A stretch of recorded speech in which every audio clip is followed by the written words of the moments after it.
In a geopolitical climate full of grey zones, there is perhaps no zone greyer than the island of Taiwan. A territory that has ping-ponged between great empires for centuries, it is today a self-governing democratic country caught between politically charged narratives and the reality on the ground for its people. That's a fancy way of saying that A, Xi Jinping really wants to bring the island under the control of the People's Republic of China, and B, most Taiwanese really don't want that to happen. The last bit marks one hell of a shift. For many years, there was still broad support in Taiwan for eventual reunification under some kind of one country, two systems government, like in the territory of Hong Kong. In fact, the system was created in large part to woo Taiwan into Beijing's orbit with its success. But that all changed in 2019 when the world, and especially the Taiwanese, saw just how serious the CCP was about preserving Hong Kong's unique institutions and way of life. And spoiler alert there, they weren't very serious about it at all. Today, Hong Kong stands less as an enticement to the Taiwanese and more of a warning. A warning of what their future might hold if the Chinese Communist Party gets its way. But how comparable really are the fates of these two territories? And more importantly, can Taiwan learn anything from the snuffing out of Hong Kong's independent culture before it's too late? A tale of two outposts. Now, for centuries, Taiwan and Hong Kong have been subjected to the will of various global powers, whether it be the Qing Chinese, the Dutch, the Spanish, the Japanese, the British, or most recently the People's Republic of China. Nor is this the only similarity. Demographically, both are predominantly populated by ethnic Han Chinese, and both at one point or another were controlled by pre-communist imperial China. The subjugation of Hong Kong and Taiwan by the enemies of the Chinese Communist Party, or CCP, are viewed by the government in Beijing as prime examples of China's century of humiliation in the 19th century. The effort to reclaim and control them, along with the quelling of independence movements in the western provinces of Xinjiang and Tibet, have been some of the key justifications for the rule of the CCP since their takeover of the country in 1949. To say they succeeded in this effort would be an understatement. Of the four territories of Xinjiang, Tibet, Hong Kong, and Taiwan, 3 are now back under Beijing's control. Most recently, Hong Kong. All of these places have been the target of the shadowy United Front Work Department, which is a bureau within the CCP responsible for expanding party influence over groups and individuals who are not directly affiliated with the party, both inside China and abroad. Hong Kong and Taiwan are similar targets for the United Front, since they are both highly urbanized and modern societies with robust civil institutions that might be seen by the CCP as dangerous counterweights to its own power. The similarities between the plight of the Taiwanese and Hong Kongers has also not been lost on the people themselves. There is an extensive history of cross-border activism between Hong Kong and Taiwan, driven recently by the migration of Hong Kong democracy activists to Taiwan seeking refuge from the long arm of the CCP. The fact that many of the vocal activists from Hong Kong's intense 2019 anti-CCP protests have fled to Taiwan is yet another point of anxiety for Beijing. They can't afford for the island to be seen as the Alamo of democratic governance in Greater China. So long as there is a flame of hope for these activists who remember the dream of a democratic Hong Kong, there exists a problem for the central government in mainland China. But while there are real similarities between the situations of Taiwanese and Hong Kongers, there are also real differences, and understanding these differences might be the key to understanding Taiwan's potential future. Now, the first major difference between the cases of Hong Kong and Taiwan is sovereignty. When the British handed Hong Kong back to China in 1997, that was effectively it. Game over in terms of who legally controlled the territory in the eyes of international law. China owned Hong Kong, full stop. They could do what they wanted within their own borders. All that there was to stop them was a promise that Hong Kong would be a part of a one country, two systems framework outlined in the Sino-British Joint Declaration. Taiwan's backstory is much more ambiguous. The island has been self-governing since 1949, when the nationalist Kuomintang, or KMT government, fled there after losing the Chinese Civil War. For over 75 years now, Taiwan has had its own government, its own military, its own currency, and its own political story in the transition to democracy after the end of the KMT dictatorship in 1987. This means that any move by Beijing to take control of Taiwan isn't about tightening the grip within a territory it controls. Rather, it's about conquering a place they've never actually governed. That is a very different proposition, both legally and practically. The second major difference is military capability. Hong Kong never had its own army, navy, or air force. It has either been under the protection of the British or the Chinese for its entire history as a major city. When Beijing decided to crack down in 2019 with a sweeping national security law, Hong Kong's only defense was its people in the streets with umbrellas and fireworks. Brave? Yeah, absolutely. But one city of about 7 million against the full weight of a supernova? They never stood a chance. Now let's compare with Taiwan, an island with a standing military of about 215,000 active personnel, plus reserves numbering in the millions. It has fighter jets, submarines, missile systems, and a geography that makes invasion incredibly difficult. The Taiwan Strait alone is a great defensive barrier. 130 kilometers of rough water that has to be crossed before any invasion force can even reach the beaches. Then there's the big red, white, and blue elephant in the room. While the United States doesn't officially recognize Taiwan as an independent country, it has maintained what's called strategic ambiguity about whether it would defend Taiwan militarily. The US has sold Taiwan tens of billions of dollars in weapons, and multiple American presidents have suggested that they would come to Taiwan's defense, most recently Joe Biden. Donald Trump, on the other hand, has elected to keep his cards a little bit closer to his chest and has refused to say definitively if he would defend the island. Hong Kong has no such ambiguity in the first place. No foreign power was going to go to war with China over Hong Kong. But Taiwan could be a different story. Due to its near monopoly on the advanced computer chip industry, even a temporary loss of supply coming from the island could be devastating to the modern global economy, particularly heavily digitized ones like the US. The island produces over 70% of the world's smartphone chips and about 90% of the most advanced chips. These chips go into everything from iPhones to fighter jets to AI servers. Taiwan Semiconductor Manufacturing Company, or TSMC, is probably the most important company in the world for development of modern digital infrastructure, which means everyone has an interest in its facilities not getting blown up or captured. Sure, Hong Kong was an important financial hub for China while the mainland grew its power in the early 21st century, but that value would eventually diminish as the financial markets in Shenzhen and Shanghai grew to surpass the value of the Hong Kong index itself. Because of this, there was no need for the CCP to allow Hong Kong to maintain its unique style of governance and relative independence. Classical liberalism, it was decided to run its course in Hong Kong, and the Western financial firms who had vested interests in Hong Kong were not willing to stand up for the liberal institutions that enabled their whole way of doing business if it was going to hurt their pocketbook on the mainland. The CCP doesn't have these pressure points on international firms in Taiwan. The Taiwanese economy has always maintained more independence from the mainland than Hong Kong, and the CCP has no direct control of legal institutions there. The last critical difference is one of cultural and national identity. By the time Beijing cracked down on Hong Kong in 2019, a growing group of Hong Kongers self-identified as distinct from mainland Chinese, but they were still a minority. Taiwan's sense of separate identity, though, is far more developed and entrenched. Over 60% of people in Taiwan now identify solely as Taiwanese, and another 35% as mixed. Less than 5% self-identify as only Chinese, and the number of self-identifying Taiwanese has been growing year over year, especially among young people.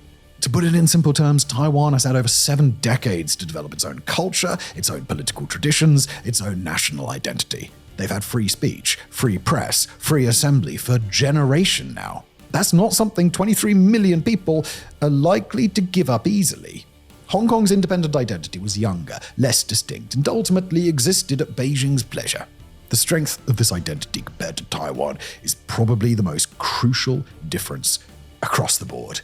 Although that doesn't mean Beijing isn't hoping to reverse that. As we're about to see, the CCP has plenty of tricks for influencing the island. Infiltration. When infiltrating and influencing a society, the CCP has a couple of old favorites that it likes to turn to time and again. One of the biggest, the United Front Work Department that we mentioned earlier. Think of the United Front as a combination of a lobbying firm, an intelligence agency, and a propaganda ministry, all rolled into one shady government bureaucracy. In Hong Kong, the United Front worked through a few key channels. They cultivated business elites, offering them lucrative deals on the mainland in exchange for political support. They infiltrated civil society organizations, funding groups that would promote pro-Beijing narratives. And they also worked through community organizations, particularly those serving older populations who felt more nostalgic about Chinese identity. The strategy was to create a web of economic dependencies and social pressures that would make it politically costly to oppose Beijing. If you were a business owner who spoke out against the government, suddenly your mainland contracts might dry up. If you were a pro-democracy candidate for local office, you might find yourself isolated as civil society organizations distance themselves. In Taiwan, Beijing has been running a similar playbook, but with varying levels of success. The United Front has been active in targeting Taiwanese business people with investments in the mainland, trying to turn them into lobbyists for Beijing's interests. They've funded media outlets that push pro-unification messaging, and they've worked through temples and cultural organizations to promote the idea of shared Chinese heritage. They've also put enormous effort into targeting political parties in Taiwan. Although directly descended from the party that lost the Chinese Civil War against the Communists, the modern KMT has become the major party whose words and actions align most closely with the CCP on reunification. Having ruled the island as a nationalist single-party state from 1949 until martial law was lifted in 1987, the KMT might actually have more in common with the CCP than meets the eye, particularly when it comes to governing tactics. Despite these pressures, Taiwan is still much more difficult terrain for the United Front than Hong Kong was. It is a free press that can expose covert operations from the mainland, an independent stock exchange, business community, and crucially, has never been under PRC control, so there's no history of deference to CCP authority. So what's an authoritarian superpower to do when its shadowy department fails to deliver the goods? No, it's not warfare, at least not yet. Instead, Beijing has turned to legal shenanigans. In Hong Kong, China relied on the basic law, Hong Kong's mini-constitution, and its own interpretation of it to drag the territory closer into its orbit. The framework of one country, two systems gave Beijing the legal cover it needed, and when they wanted to crack down, they passed the national security law in 2020, citing their sovereign right to protect national security in their own territory. Of course, in their definition, those seeking democratic governance for Hong Kong were a threat to national security, clearing the way for the crackdown we all saw. While the international community objected, arguing that China violated the spirit of the Sino-British Joint Declaration, they ultimately couldn't do much because international law on sovereignty was on China's side. Hong Kong was Chinese territory, and what China did there was, legally speaking, an internal matter. For Taiwan, Beijing relies on different legal instruments. The big one is the anti-secession law passed in 2005, which authorizes the use of non-peaceful means if Taiwan moves toward formal independence, if possibilities for peaceful reunification are exhausted, or if Taiwan experiences major internal unrest. It's a deliberately vague law that gives Beijing maximum flexibility. The CCP also cites UN Resolution 2758 from 1971, which recognizes the PRC as the only legitimate representative of China to the United Nations, rather than the representatives of the Republic of China or Taiwan. Beijing interprets this as the UN recognizing Taiwan as part of China. Of course, Taiwan disputes this interpretation, arguing the resolution only addressed which government represents China at the UN, not whether Taiwan is part of China. In a certain way, though, this legal ambiguity is actually helpful for Taiwan. It keeps the status quo in a fuzzy middle ground where Taiwan remains de facto independent while not provoking Beijing by declaring formal independence. It's not a satisfying situation for anybody, but it's allowed both sides of the strait to stick to their own narratives. It's a fundamentally different legal situation than the people and government of Hong Kong found themselves in during the CCP crackdown. However, this is a script that Beijing is looking to flip in other arenas outside of the courtroom or the halls of the United Nations. And so we come to China's final major gambit for pressuring Taiwan over to its side: social control. Social control. If there is one thing that the CCP has always understood, it's good old-fashioned social control. This is a tool that has been used similarly in both Hong Kong and Taiwan, but the key differences between them have caused the outcomes to diverge in important ways. In Hong Kong, the CCP gradually tightened its grip on information flow using the infamous national security law first proposed in 2019. Pro-democracy media outlets were first pressured, then shut down. Apple Daily, one of Hong Kong's most popular newspapers and a fierce critic of Beijing, was forced to close in 2021 after its assets were frozen and its executives arrested. Not that those executives were stewing in jail alone. Journalists were also chucked behind bars, while academic freedom was curtailed at universities by administrators compromised by the United Front.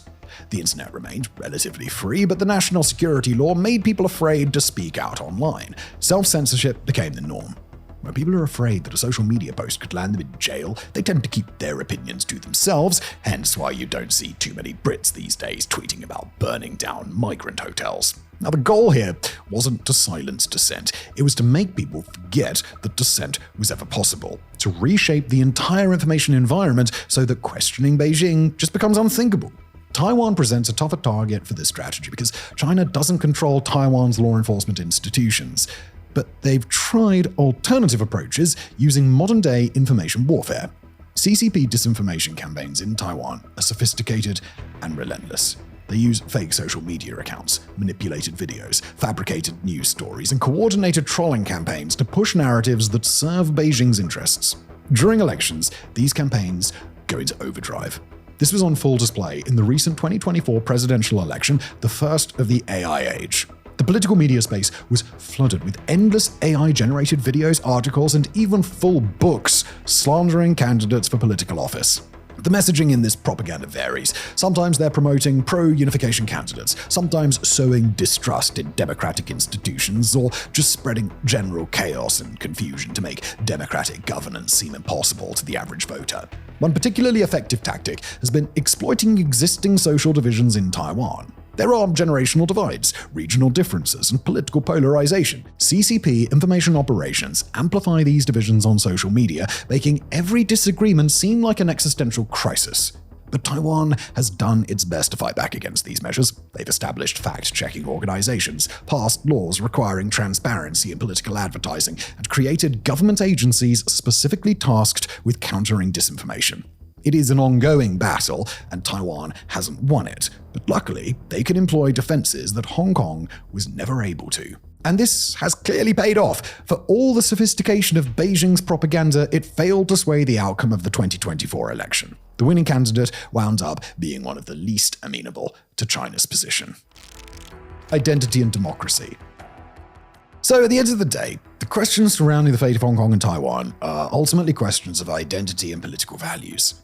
And while many people in each territory may see each other as kindred spirits, they each have their own independent outlooks as well. In Hong Kong, there was always a hazy relationship with Chinese identity. Many Hong Kongers felt culturally Chinese but politically distinct. They valued their Cantonese language and their cosmopolitan lifestyle, but the lines between them and China got increasingly blurry as the mainland modernized and developed a market economy similar to theirs. They could appeal to ethnic solidarity, to cultural heritage, and to the idea that Hong Kongers and mainlanders were all one family, separated by a history of colonialism. And for some Hong Kongers, especially older generations, that resonated. However, in contrast to the city of Macau, a former Portuguese colony also under the one country, two systems framework, Hong Kongers were given assurances from the British government that they may one day get universal suffrage under Chinese sovereignty. Even though, of course, the British themselves never granted them democratic rule when they were around.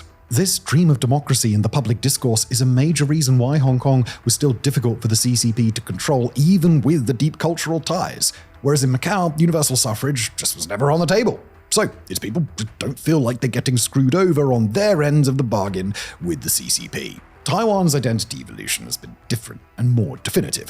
After decades of self-governance, Taiwanese identity has solidified into something distinct from Chinese identity for a majority of the population. Young people in Taiwan, in particular, have no memory of authoritarian rule. They've grown up with free elections, free press, free assembly. They've traveled the world with Taiwanese passports. They've built careers and lives in a system that, while imperfect, is fundamentally theirs. For many Taiwanese, the democratic question is tied to their identity. It's not just about ethnicity or geography, it's about values, institutions, and a way of life.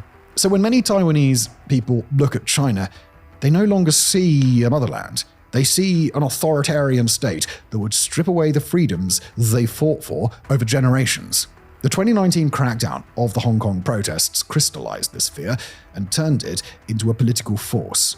If one country, two systems was supposed to be the model that would entice Taiwan into peaceful reunification, then effectively overruling the second system by force is not the brightest idea. Beijing always wanted the pitch to be, look at Hong Kong thriving under the warm blanket of Chinese protection while maintaining its unique character. But when Hong Kong's freedoms were crushed, that entire narrative collapsed. Taiwanese people saw exactly what one country, two systems really meant in practice, and a majority of them just wanted no part of it. Support for full reunification, which was already declining, fell off a cliff. According to the Taiwanese Public Opinion Foundation, support for reunification dropped from 22.7% in January 2019 to 13.6% in June of the same year. Meanwhile, support for Taiwanese independence went up from 35.1% to 49.7% in the same time period. This makes Beijing's task in reunification much more difficult. Not only are the strategies implemented in Hong Kong more difficult now, their very implementation in Hong Kong led to a hardening of Taiwanese identity that becomes less tethered to its historical ties with mainland China by the day. To put it another way, Xi Jinping screwed the pooch, and now he sat there, his naked torso covered in fur, a dog slobber, wondering what the he's gonna do next. The road ahead. After considering all of this, where's Taiwan stand? Can it escape Hong Kong's fate? The answer is, we don't know. And you should question anyone who tells you that they do for certain. What we can say, though, is that Taiwan's situation is fundamentally different from Hong Kong's in ways that give it a better chance of maintaining its de facto independence, at least for the time being.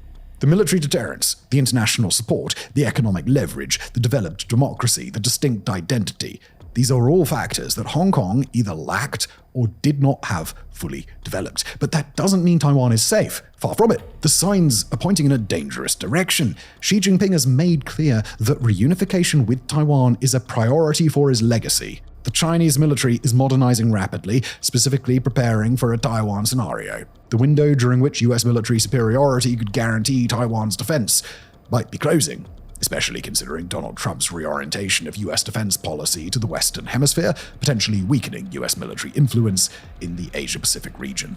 One thing we learned from Hong Kong is that Beijing is willing to sacrifice international goodwill, economic costs, and its own promises when it decides the political control is the priority. The idea that economic independence would prevent conflict or that international pressure would constrain China's actions have proved to be naive.